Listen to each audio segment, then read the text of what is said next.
Hi friends, welcome to Vishnu CS SETNET Education Channel.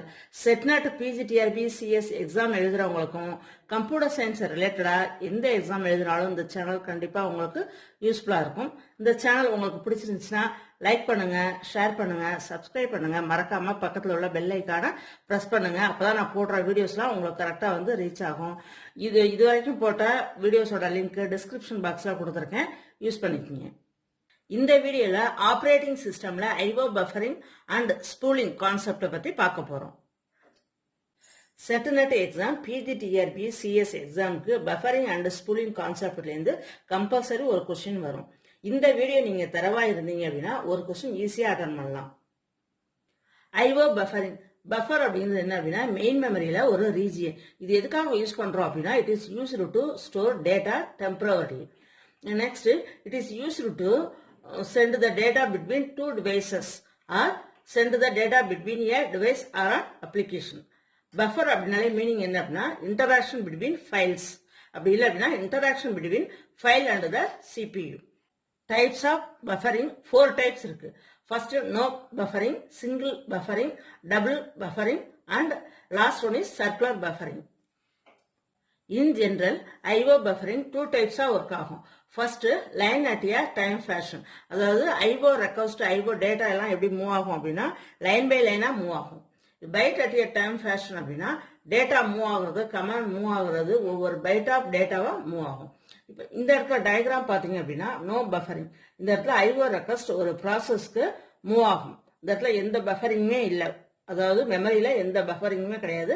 IO டிவைஸ்ல இருந்து டைரக்டா சிக்னலோ ரெக்வஸ்டோ ஃபாஸ்டா user ப்ராசஸ்க்கு move ஆயிடும்.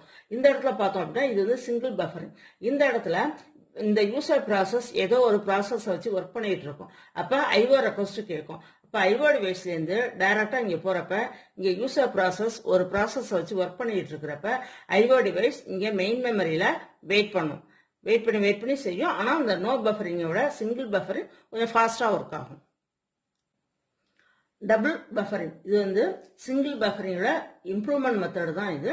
இதுல மெமரியில 2 பஃபர் யூஸ் பண்ணுவோம். ஒரு பஃபர் ஐஓ டிவைஸ்ல இருந்து ரெக்வஸ்ட் வாங்கி ஒரு பஃபர் ஸ்டோர் பண்ணும் மெமரியில.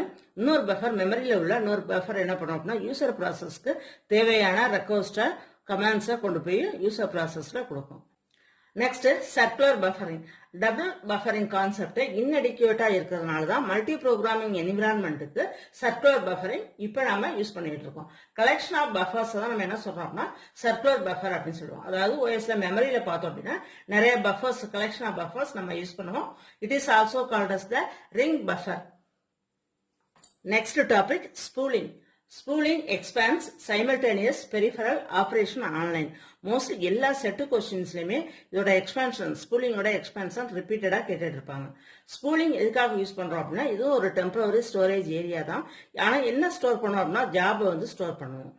அதே மாதிரி இந்த இடத்துல ஜாபை ஸ்டோர் பண்றதுக்கு எந்த ஏரியாவை அதை எடுத்துக்கும் அப்படின்னா டிஸ்கை தான் எடுத்துக்கும். இப்ப பஃபரிங் எப்படி அப்படின்னா it is used to store data. Memory ஏரியாவா மெயின் மெமரியை யூஸ் பண்ணும். இந்த இடத்துல ஸ்பூலிங் ஜாபை ஸ்டோர் பண்ணும், அதோட மெமரி ஏரியாவா டிஸ்கை யூஸ் பண்ணும். Next differences between spooling and buffering. இந்த இடத்துல ஃபர்ஸ்ட் மெயின் டிஃபரன்ஸ், இது ரிப்பீட்டட் கொஸ்டின். ஸ்பூலிங்க்கும் பஃபரிங்க்கும் உள்ள மெயின் டிஃபரன்ஸ் என்ன அப்படின்னா ஸ்பூலிங் அட் ஏ டைத்துல 2 ஜாபை வச்சு ஒர்க் பண்ணும். இதே பஃபரிங் அப்படின்னா ஒரே ஒரு ஜாப்ல தான் ஒர்க் பண்ணும். நெக்ஸ்ட் பார்த்தோம் அப்படின்னா ஸ்பூலிங்கோட எக்ஸ்பான்ஷன் பார்த்துக்குங்க. ஆனா பஃபரிங்க்கு எக்ஸ்பான்ஷன் கிடையாது. நெக்ஸ்ட் ஸ்பூலிங் பஃபரிங்கோட எஃபிஷியன்டா ஒர்க் பண்ணும். ஏன் அப்படின்னா அட் ஏ டைத்துல 2 ஜாப்ல ஒர்க் பண்ணும். அதனால spooling is always efficient than buffering அப்படின்னு சொல்லுவோம். நெக்ஸ்ட் பஃபரிங்கோட ஸ்டோரேஜ் ஏரியா என்ன அப்படின்னா மெயின் மெமரி. இதே ஸ்பூலிங்கோட ஸ்டோரேஜ் ஏரியா என்ன அப்படின்னா டிஸ்க். இது பஃபரிங் டேட்டாவை ஸ்டோர் பண்ணும், ஸ்பூலிங் ஜாபை ஸ்டோர் பண்ணும். Comparison between spooling and buffering. Basic difference தான் main difference. Spooling at a timeல 2 ஜாப்ல ஒர்க் பண்ணும்.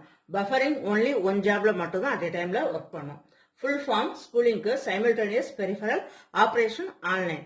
Bufferingக்கு no full form. Next efficiency. Spooling is more efficient than the buffering. இதுல buffering கொஞ்சம் less efficient தான் இருக்கும். நெக்ஸ்ட் இதோட சைஸ் ஸ்பூலிங் வந்து ஸ்டோரேஜ் ஏரியாவா டிஸ்கை யூஸ் பண்ணும்.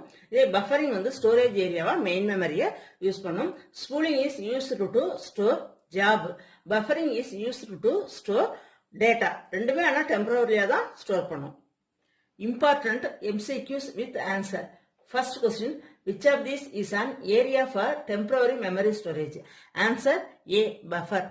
Next, which of the following can be used as a collection point of data? Answer B, buffer. Next, what do a buffer consist of? Answer D, memory and pointer.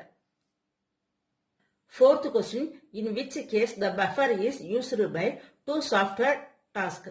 The answer, single buffer. Next, when a user process is used an IO request, the operating system assigns a buffer in the system portion of main memory to the operation is called single buffer. Answer. Next, which of the following uses a single low memory and a next data pointer? இந்த இடத்துல single low memory அப்படின்னு வந்தோடனே answer single buffer தான். Seventh question, which may be inadequate if the process performs rapid burst of IO? Answer A, double buffering.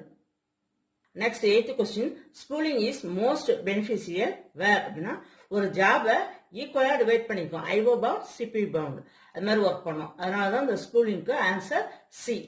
Next ஸ்பூலிங் ப்ராசஸை செய்யறதுனால spooler அப்படின்னு சொல்லுவோம். இது வந்து யூஜிசி நெட் ஜூன் 2008ல அந்த கொஸ்டின் கேட்டிருக்காங்க. A spooler is a answer program that coordinates the print job that are waiting to process. 10th question, spooling is used to store dash, buffering is used to store dash. நமக்கே தெரியும் spooling is used to store job, buffering is used to store data. Next, a software to create a job queue is called the spooler. Next question, spooling is the way of processing data serially. இது வந்து repeated question netல. இதுமே வந்து net December 2006ல இந்த question கேட்டிருக்காங்க. Next, DMA controller. அதாவது set 17 OSல நான் போட்ட வீடியோல DMAல ஒரு டவுட் நிறைய பேர் கேட்டிருந்தீங்க. அதை வந்து இப்ப பார்க்கலாம். DMA அப்படின்னா டைரக்ட் மெமரி ஆக்சஸ். இந்த டைரக்ட் மெமரி ஆக்சஸ் வந்து IO டிவைஸும் memory without intervention of the CPU work ஆகுறதுனால தான் DMA அப்படின்னு சொல்றோம். இதை ஒர்க் பண்றதுக்கு எந்த சிப் அப்படின்னா DMA கண்ட்ரோலர். இது ஒரு டிவைஸ் சிப் அப்படின்னு சொல்லலாம். DMA controller. இதுல பார்த்தோம் அப்படின்னா அட்ரஸிங் கேப்பபிலிட்டி அதுக்கு DMA கண்ட்ரோலர்ல 3 இருக்கும். இது ஒரு கொஸ்டின்ல பார்த்தோம். இந்த 3 வந்து என்ன அப்படின்னா வந்து 1D controller, 2D controller, 3D controller அப்படின்னு சொல்லுவோம். இந்த இடத்துல 1D கண்ட்ரோலர் என்ன பண்ணும் அப்படின்னா இதுல சிங்கிள் அட்ரஸ் ரெஜிஸ்டர் தான் இருக்கும். 2D கண்ட்ரோலர் அப்படின்னா 2 அட்ரஸ் ரெஜிஸ்டர் இருக்கும். 3D கண்ட்ரோலர்ல 3 ஆர் மோர் அட்ரஸ் ரெஜிஸ்டர் இருக்கும். அதாவது 2 ஆர் மோர் அட்ரஸ் ரெஜிஸ்டர் இருக்கும். இப்போ இந்த இடத்துல DMA கண்ட்ரோலர்ல எந்த type of addressing capability controller நம்ம யூஸ் பண்றோம் அப்படின்னா இந்த இடத்துல அட்ரஸ் ரெஜிஸ்டர் 3D கான்செப்ட் தான் நம்ம DMA கண்ட்ரோலர்ல யூஸ் பண்றோம். DMA device controller resident monitor இந்த வீடியோட எண்ட்ல லிங்க் பண்ணிருக்கேன். வேணுங்கிறவங்க அதை யூஸ் பண்ணிக்கங்க. ஓகே ஃப்ரெண்ட்ஸ், இந்த வீடியோஸ் ஃபுல்லா important questions MCQs previous year questions பார்த்துருக்கோம். நல்லா தரவு பண்ணிக்கங்க. இந்த வீடியோ உங்களுக்கு பிடிச்சிருந்துச்சு அப்படின்னா லைக் பண்ணுங்க, ஷேர் பண்ணுங்க, சப்ஸ்கிரைப் பண்ணிக்கங்க. மறக்காம பக்கத்தில் உள்ள பெல் ஐக்கானை பிரஸ் பண்ணுங்க. அப்பதான் நான் போடுற வீடியோஸ்லாம் கரெக்டாக உங்களுக்கு வந்து ரீச் ஆகும்.